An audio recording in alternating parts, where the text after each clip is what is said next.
What's up, guys? It's Travis Fowler, Harkrider, back again with another edition, the second episode of the Four Corner Podcast. So let's talk wrestling.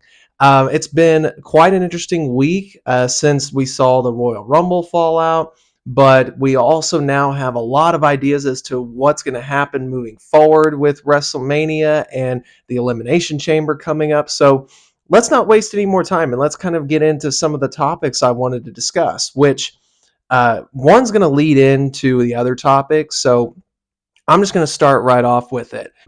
As a wrestling fan, I was able to attend a Monday Night Raw this past week in Tulsa, Oklahoma. And I got to tell you, after the crowd reactions that I have heard, as well as the online support overall, I think WWE has officially found its new face for the company. Now, I understand that Roman has been that guy for at least their hopes and dreams for quite a while, but Roman's actually now in a spot where he is a legit heel. And you can have him do appearances still and things of that nature, but when it comes to who is going to be the next John Cena, the guy that can go to all the interviews, be that positive force, that positive face for people to rally behind and be enthralled with, I think we have that guy now. And to maybe some people's dismay, it's not Sami Zayn, guys. I'm sorry, but it's not. That guy, that spot belongs to Cody Rhodes. As a member of the audience on Monday, and I was listening to his promo and listening to the crowd reactions, two things became very apparent to me. One, Cody is so over right now.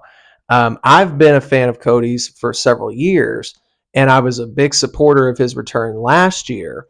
But now more than ever, I really do think that Cody is exactly what WWE needs to fill that John Cena void. Because Roman Reigns has the heel spot covered. He's the top guy there, and he has legit heat right now coming off of Royal Rumble, where he was getting "F you Roman" chants. And during Cody's promo on Monday, as well as Reigns' own promo, and even just showing up to the building at the beginning of SmackDown, he was getting booed. Like, he's in a legit spot of being the top bad guy. And to me, that makes their WrestleMania match even more intriguing than what I believe it already was. I do believe WWE has struck gold, and Cody Rhodes is going to be the next face for the company. I know that's going to disappoint a lot of people to a certain extent because many believe that Sami Zayn is that guy now. With this momentum that's been built through the Bloodline story, Sami Zayn has had a campaign backed behind him of being a guy that needs to main event at least one of the nights for WrestleMania. And I understand where people come from that. As a matter of fact, I've had a few debates with a couple of my own friends on Facebook that are in professional wrestling as well, that they believe that this is Sami Zayn's time. I'm sorry, guys. I love Sami Zayn, and I love this whole character work that he's done. But this is not his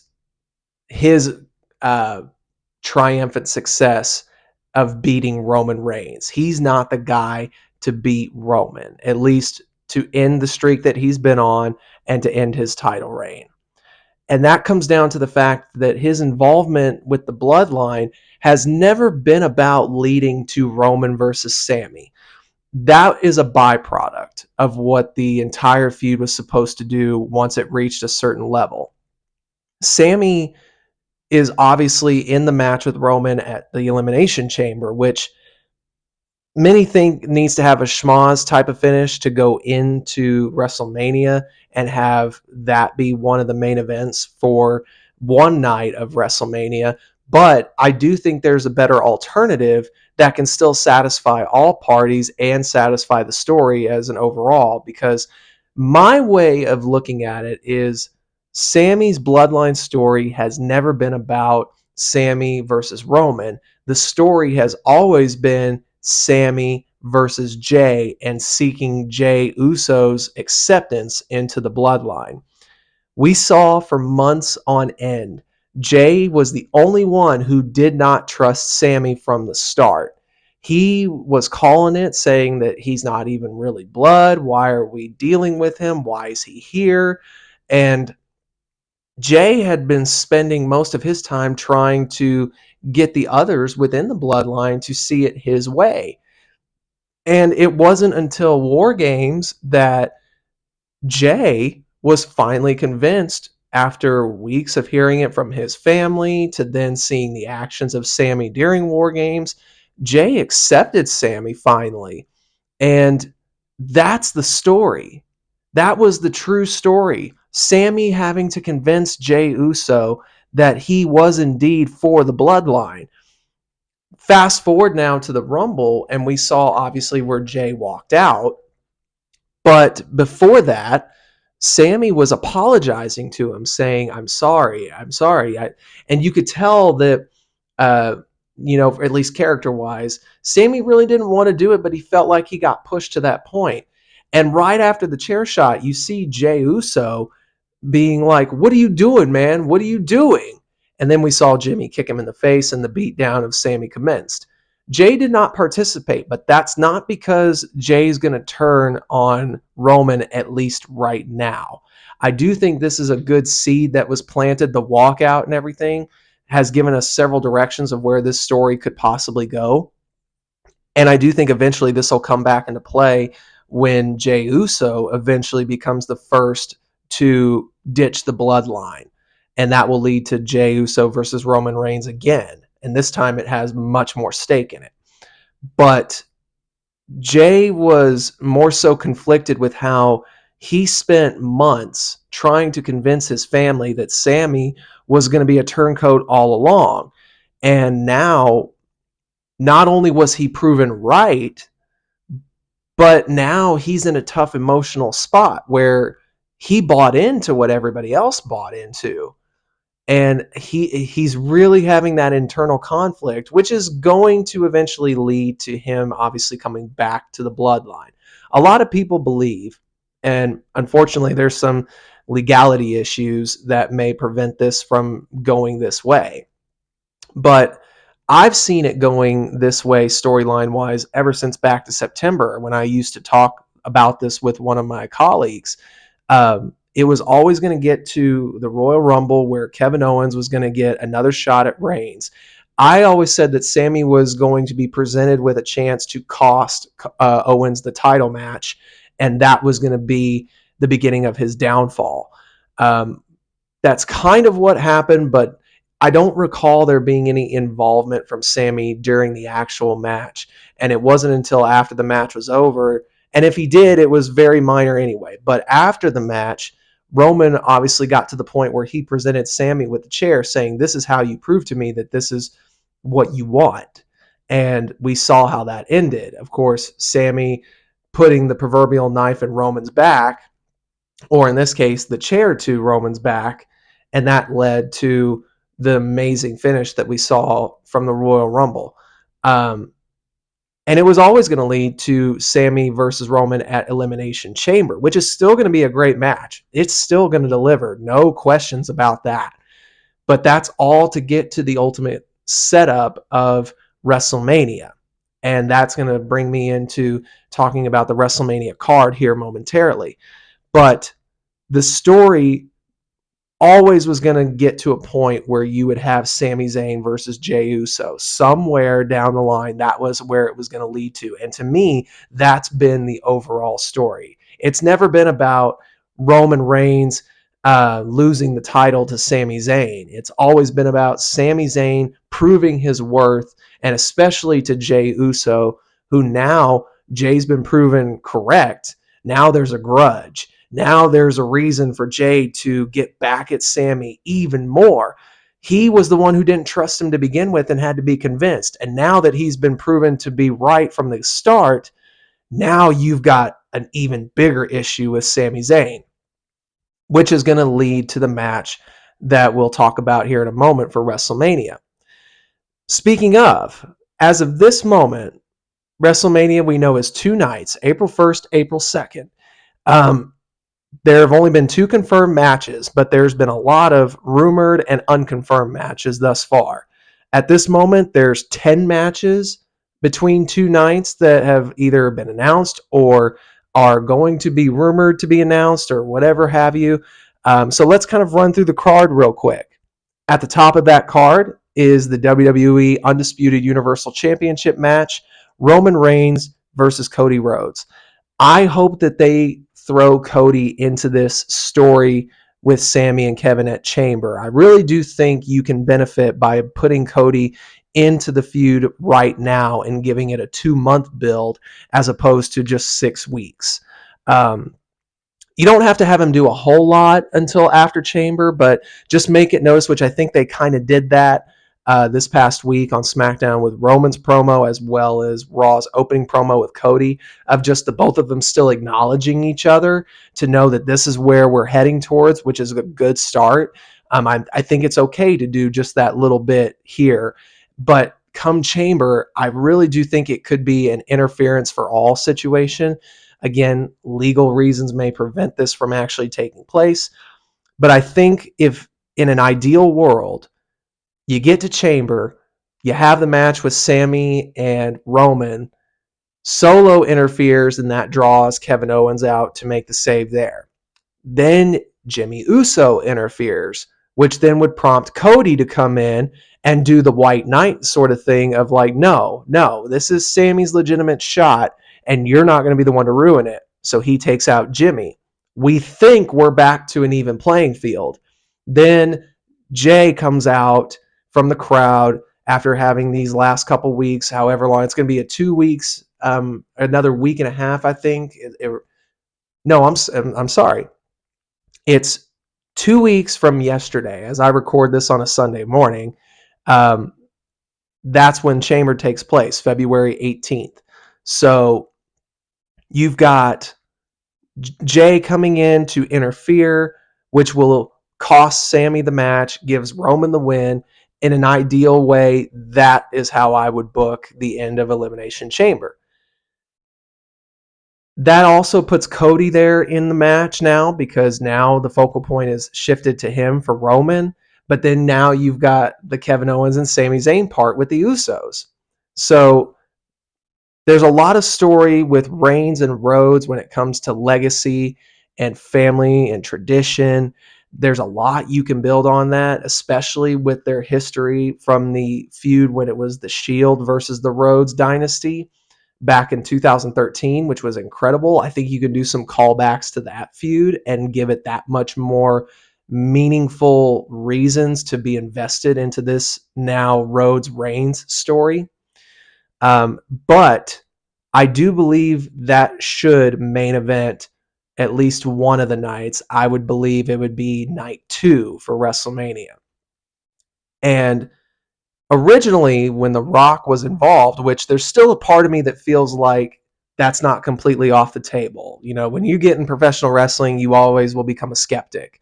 And I do still have a small bit of me that feels like The Rock could be involved. So I'm going to put that on reserve. But let's go ahead and take all the reports into account right now that Rock is out for Mania. What main events night 1? Here's where you pay off the Sami Zayn story. After Chamber, we know that somehow the Usos are going to be the ones to cost Sami the matchup.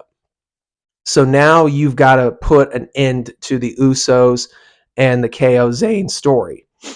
Perfect way to do it. Most people feel this is how it's going to go. I feel like this is how it should go.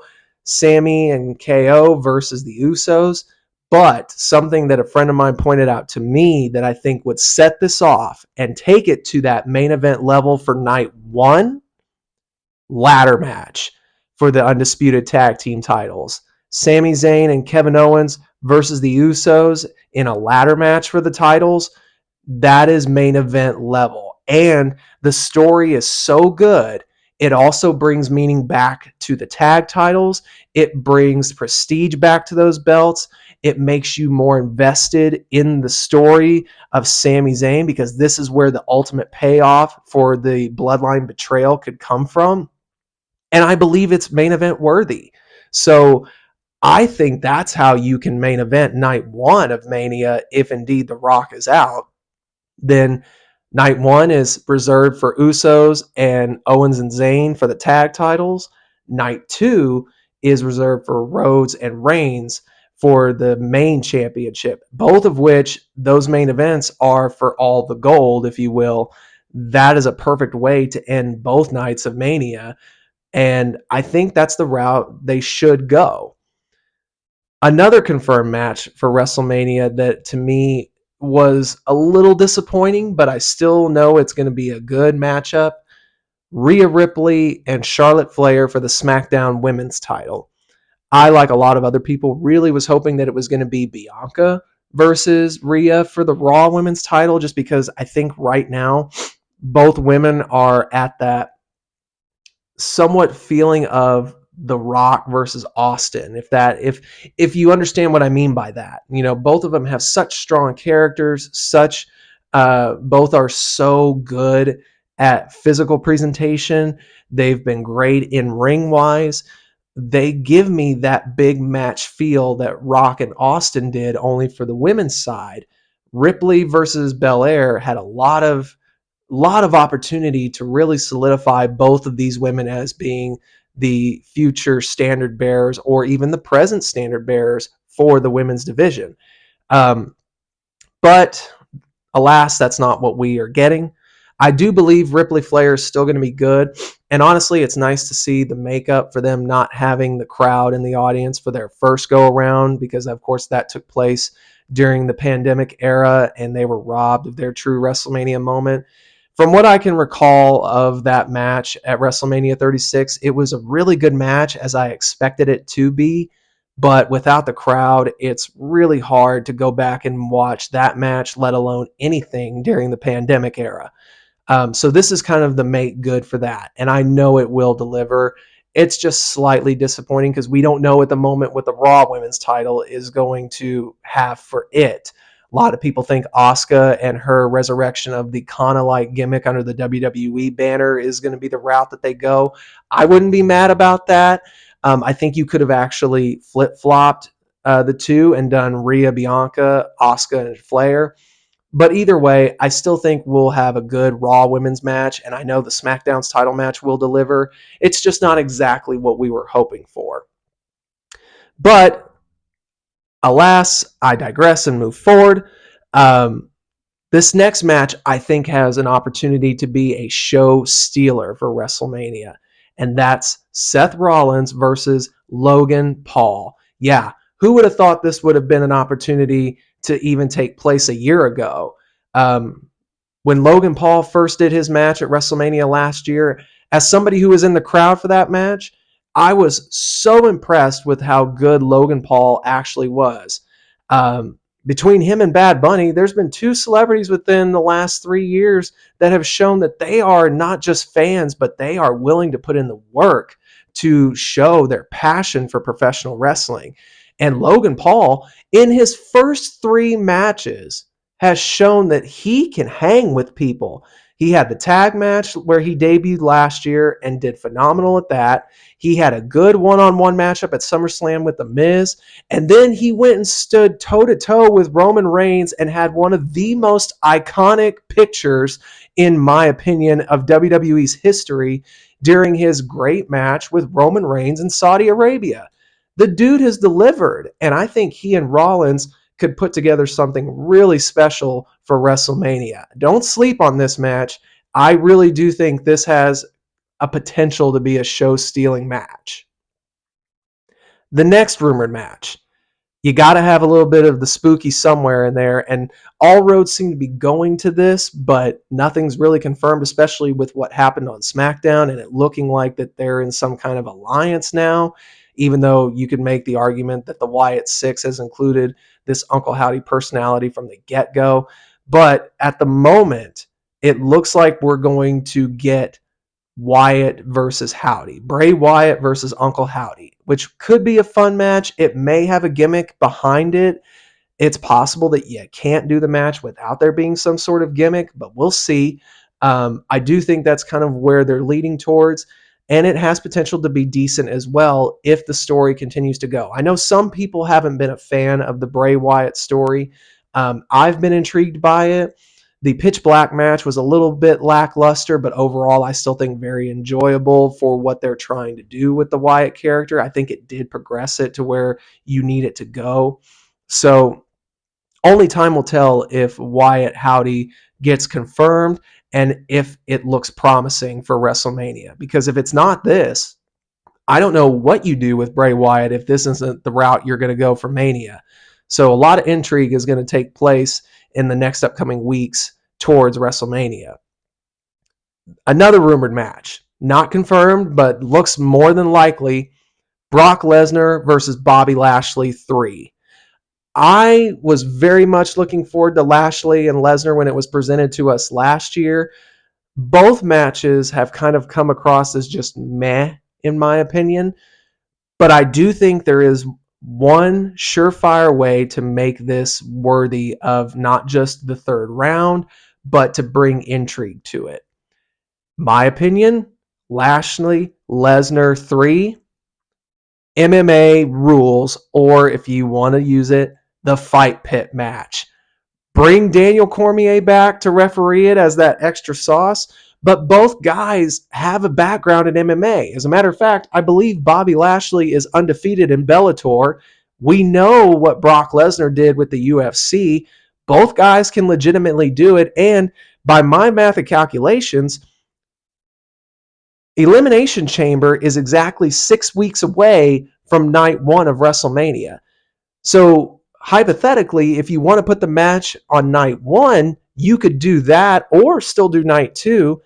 And I think it would be technically a short fight camp because I think a full fight camp is technically 8 weeks long. So still just a lack of 2 weeks though. Both guys are in great physical condition. Give them the 6-week build as if it was a UFC or a Bellator fight match. You don't have to necessarily have them in person. They can just do little vignette interviews the whole time to give it that more realistic feel. But I think you can sell Lesnar versus Lashley 3 on the back of their MMA history and make it an MMA rules match. Let it be a legitimate fight and see who can win. It's the only match that you'd really have to worry about somebody could legitimately get hurt, but it would be a good way to present variety into your show, which the best wrestling shows always present variety. And Lesnar, Lashley under MMA rules, that can be real fun and real exciting. And for my own personal taste, I'm crossing fingers and really hoping that it does happen. The next matches have also all been rumored and have a lot going in their favor of going this direction. You've got Dominic Mysterio versus Rey Mysterio, which I think they might lead to some kind of either career or mask stipulation for Rey, especially with the way Dominic came out in the Rumble wearing Rey's mask, making it look like he either was involved or he did himself take out his own dad from the Royal Rumble match. I think it's a good story for the most part. They've been building it since Clash of the Castle, so it does have intrigue there. And I do think this has some sort of career-defining stipulation, whether it be Rey putting his career on the line, or at the very least, I think the mask needs to go on the line with Dominic versus Rey. Another Judgment Day match that was originally scheduled for the Rumble is being rumored for Mania, which I wouldn't be mad about. Finn Balor versus Edge, and more specifically, Demon Finn Balor versus Brood Edge in Hell in a Cell. I am A-okay with Hell in a Cell being involved in WrestleMania and these two being the ones to do it.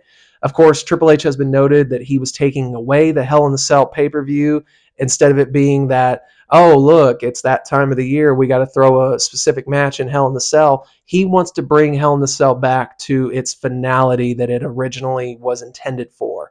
You have a feud that cannot end any other way. I think to a degree they've done that with Judgment Day and Edge overall, since Edge was the one who created Judgment Day at last year's WrestleMania. And then, of course, getting kicked out of the group, to this now being the final stopping point for Edge and the Judgment Day. Finn Balor versus Edge inside Hell in the Cell could work very well. And actually, I'm talking about it gives me a lot of intrigue to see it too. They did great at Extreme Rules with the I Quit match. Hell in the Cell, where it's just a one fall to a finish situation. I could see them having a great, great matchup inside Hell in a Cell. The women's tag titles is now rumored as well. And this one has a little bit of a question mark because I don't know exactly how they are going to do this. But right now, it is scheduled, according to Dave Meltzer, as a lock. Damage Control, Io Sky and Dakota Kai, defending their titles against Ronda Rousey and Shayna Baszler. Baszler Rousey is intriguing, yes. My concern, though, is who is the face in that match? Because Damage Control has obviously been one of the heel acts over on Raw, and we saw how babyface Rousey was being treated towards the end. So I don't know exactly how you go about having Rousey and Baszler as the faces in that match. I don't see on Damage Control's side how they become faces either, unless it's just because fans respect and appreciate them more as being pro wrestlers as opposed to former MMA fighters coming into pro wrestling, especially on Ronda's side. But I do think there's intrigue there, and I do think having Baszler and Rousey as tag team champions could be fun and a little interesting to just run a division basically all on their own. I originally thought it was going to lead towards Baszler versus Rousey for the SmackDown title, the women's title, that is, because it looked like it was going there when Ronda was still champion. And I thought it was going to be the traditional Rousey using Baszler as her lackey, and Baszler gets enough of it after a certain point to where she turns on Ronda. That obviously has not taken place. So I think this is going to be okay. I just don't know exactly how they're going to go about it. But time will tell if A, this match does indeed get booked, and B, how it will be booked. So there's some intrigue there. We'll see how it all unfolds.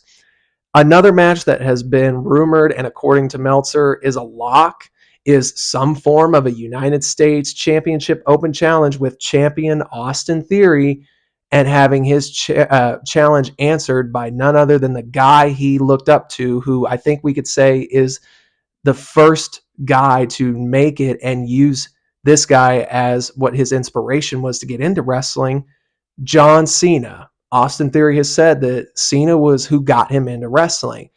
A Theory versus Cena match for the U.S. title is actually pretty cool because John Cena's first real championship of prominence was the U.S. title that he won from the Big Show at WrestleMania 20. So it's kind of a full circle situation. And honestly, it does present the idea of who would actually win, because you've got John Cena, who Austin Theory's not exactly on that Cena level by any stretch at this moment, but you can't necessarily put the U.S. title on Cena, who's become more of a part-timer.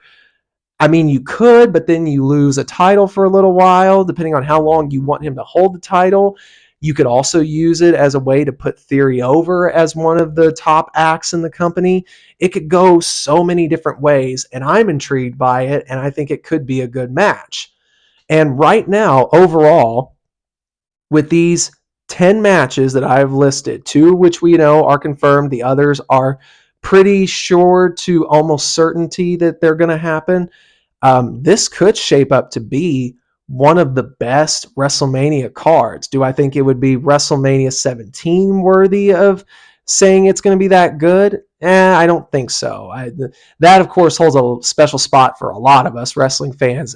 WrestleMania X7 or 17, however you want to say it, is still heralded as the best WrestleMania of all time. Followed by WrestleMania 19, I believe, at number 2. Because, man, I just rewatched that this past week, and 19 is still a very solid show. If you haven't gone back and watched it, I implore you to do so because it is very entertaining.